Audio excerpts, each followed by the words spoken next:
Hey guys, it's Wednesday, it's puck time. I am haggard, tired, but ready to go. Andrew McInnis from sportsmemo.com with us, plus Carmine Bianco. 2 hockey games today. We're going to take them both apart. Let's bring in our guests.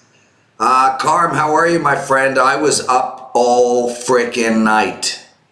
Yeah, I'm sure you were.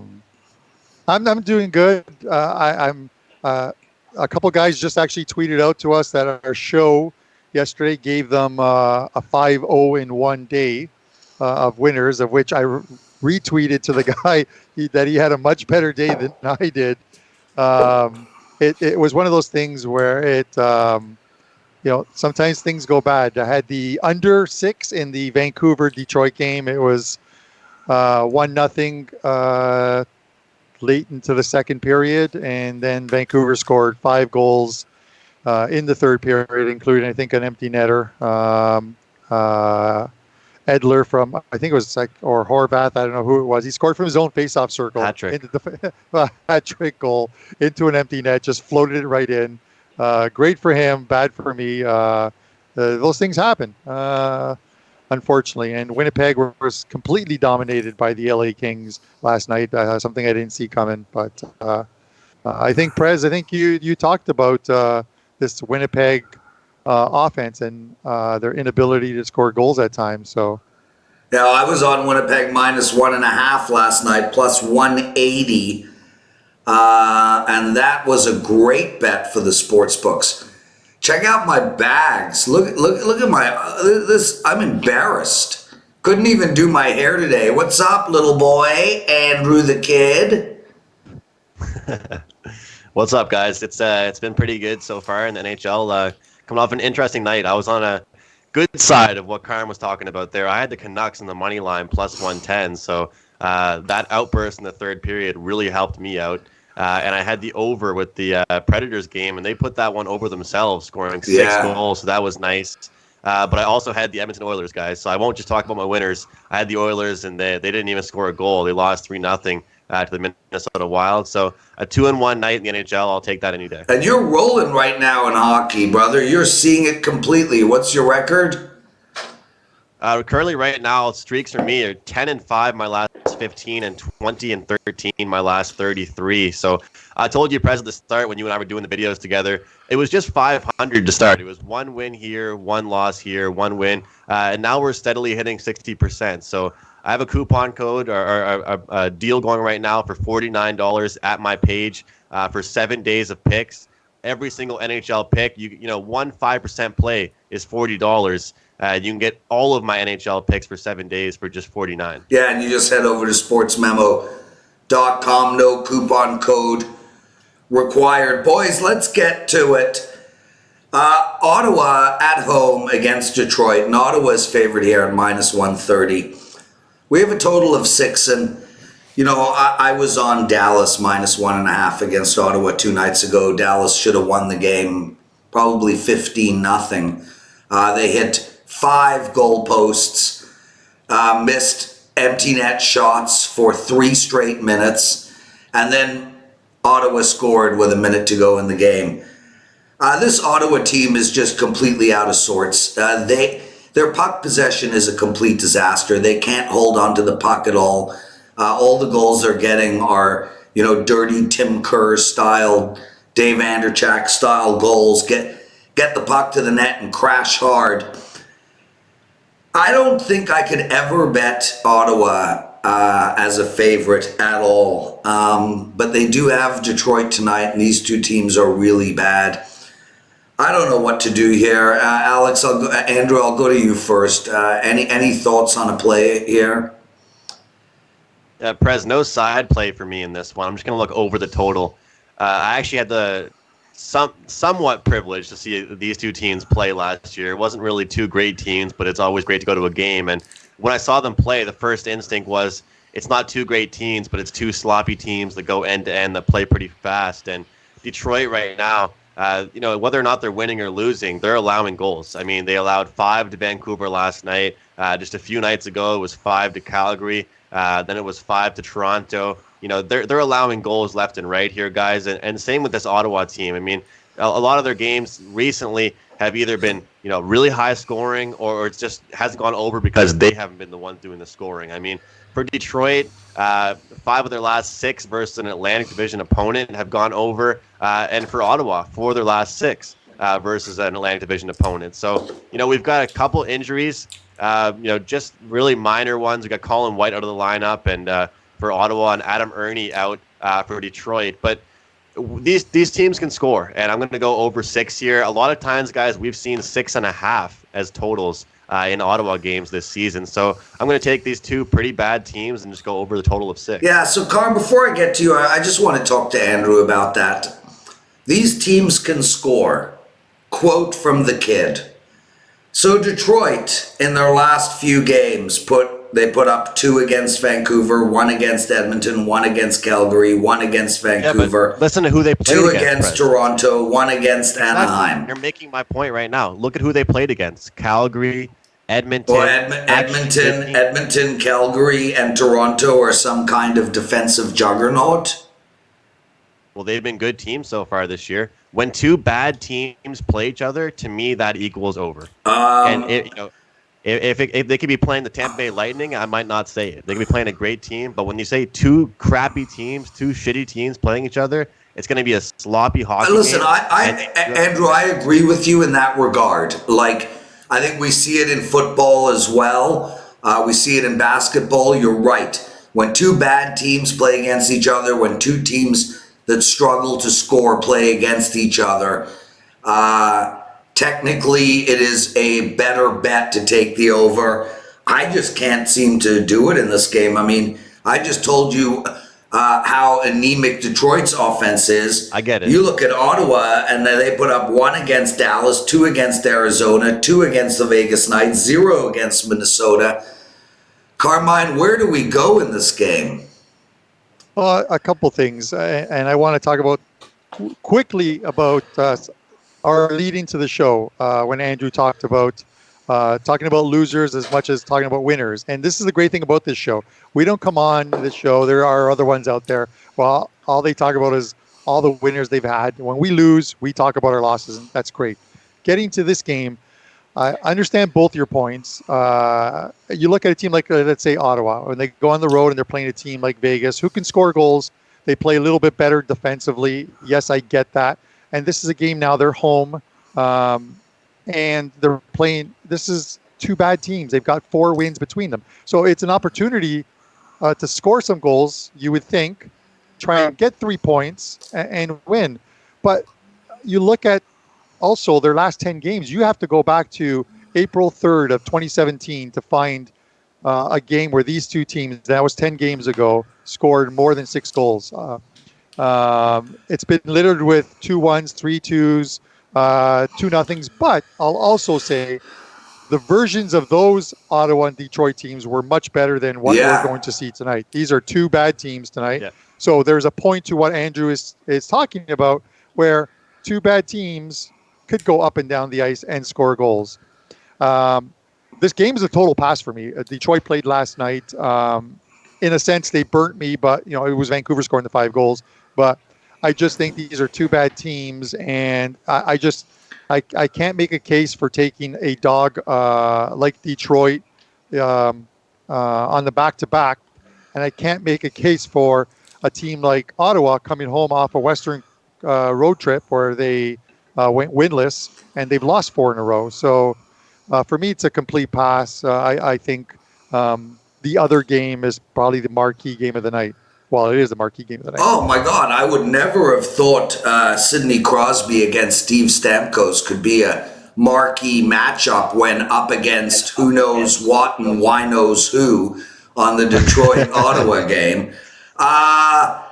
Speaking of which, yeah, boys, guys, listeners, not a lot of hockey tonight, but we're going to do the show. We're going to keep plugging along. Andrew likes the over in that Detroit game. Carm and I think that Detroit game should not be on TV, and they should actually consider not playing the game. Just award both teams the 3 points, because ultimately it will still make no difference in the standings.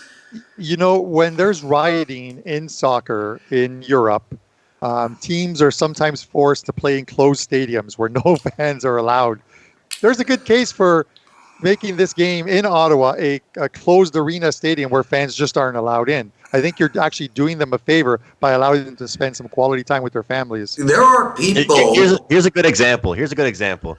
People were talking about how Monday nights, a lot of the time, the building is not as exciting when Toronto Maple Leafs are playing at home because they're a great hockey team. So the big nights like Thursdays, Saturdays are going to be very exciting when they're playing big teams. For the Ottawa Senators, this is their big game. I mean, this is a one where they could actually win. If that makes any sense to you guys, when they're playing a big ticket, like they're playing Tampa Bay. I don't think their fans see it that way, Andrew. I think so. I've got some family in Ottawa, and I know that they'd probably be more excited to see a win versus a team, compared to a team like Tampa Bay coming to town. That's an automatic loss. That's just an auto loss right there. Except they beat Tampa Bay. That backfired, eh, Prez? Yeah. Vancouver has superstars, and Ottawa's a guaranteed loss against Tampa Bay. Speaking of Tampa Bay, boys, Andrew, I'll go to you first. The Lightning are a massive favorite tonight against Pittsburgh, minus 220, Vasilevsky in the net. Over and under 6.5, and Pittsburgh's coming off of a back-to-back. It's not a great spot for Pittsburgh, but they did lose last night, 4-2. I had over 6 in that game for a miracle empty net push. I look at this game and I just don't know what to do here. My lean is on the under, but I'm passing tonight in hockey. And, we can't push it, guys. I mean, we give people advice on who to bet. And if we don't like anything, well, that's just the way it works sometimes. So outright pass for the Prez on this game. Andrew, do you have any thoughts? My thoughts are that the Pittsburgh Penguins are finally looking like the team that they should be with Evgeny Malkin out, Alex Galchenyuk, and some of their key pieces. That this is what they should be looking like. They play Vegas, they lose 3-0. They play Florida, they lose 4-2. But before that, they had 5 straight wins against some quality hockey teams.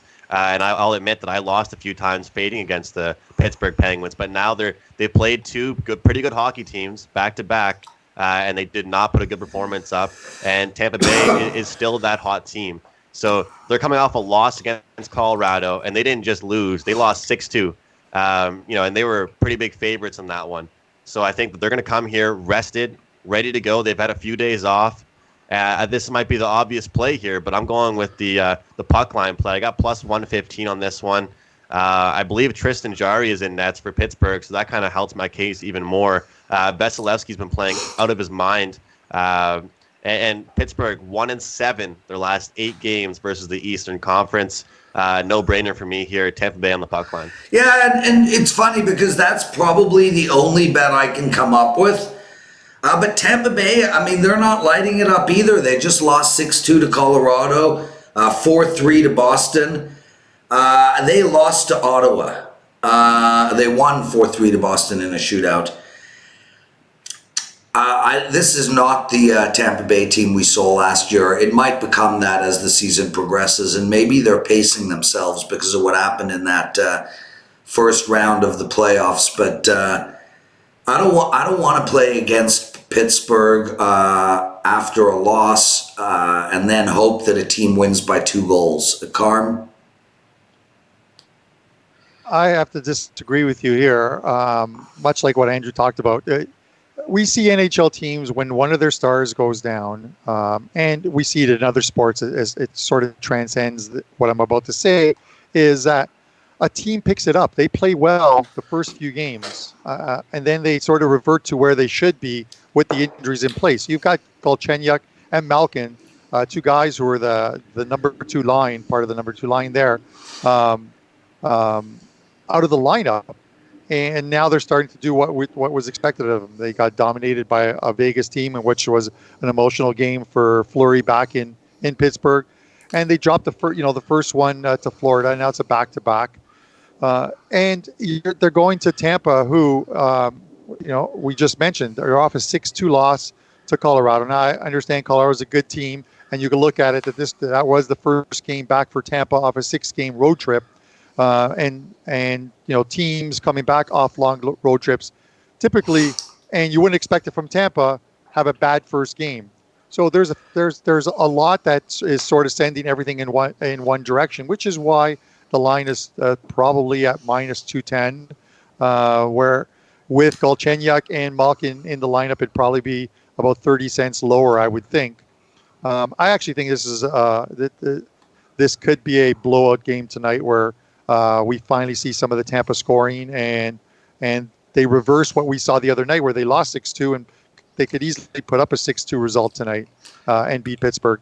Pittsburgh's lost 2 in a row. This easily could become 3 and 4 before you know it, and then they start talking about when will Malkin be back, when will Galchenyuk be back, and it's sort of that panic sets in. It didn't set in initially because they won a few games, but this could be the start of the pushing the panic button for the Penguins if they lose big tonight.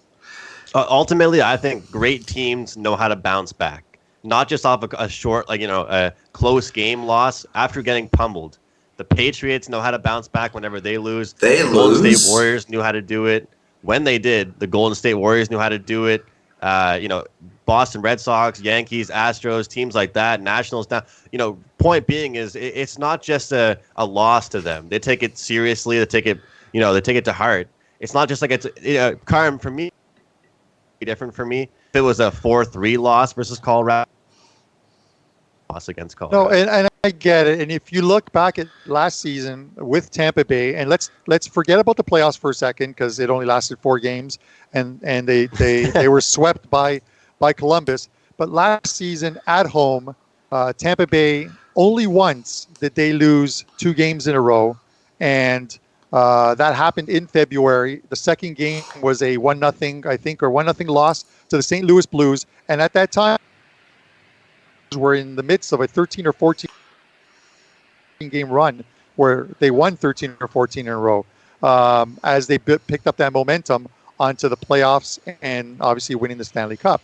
That is the only time last season Tampa Bay. So they're coming off a 6-2 loss here. This team just doesn't lose very often at home. So to a not full-strength Pittsburgh side, I don't see that happening tonight. He's Carmine Bianco from WagerTalk.com. Andre. Did you vote, Andrew? Yes? And we can't hear... I may have voted. Okay. I may have voted just on time, I guess you could say. Typical Andrew fashion. Yeah, your entire region voted Liberal. Andrew McInnis from SportsMemo.com. I'm the Prez. This is Puck Time. Big show tomorrow. Tons of games on tap. Dave Koken with us tomorrow on Puck Time, so make sure to check that out. Also, a ton going on video-wise for me today at WagerTalk TV, our YouTube channel. The college football betting show went up yesterday with Teddy and Dave Koken. We got the betting edge today with Tony and Dave Koken. We're going to talk some NBA, some NFL. And we also have the primetime show with Joe Ranieri and Rob Vino, where we take apart the primetime football games, plus the NFL presidential address with Ralph. All of those shows up at WagerTalk TV, our YouTube channel. Guys, thanks so much for joining us. Best of luck tonight. And Andrew, I hope the puck keeps bouncing your way, because it ain't bouncing Carmen my way. Thanks, Prez.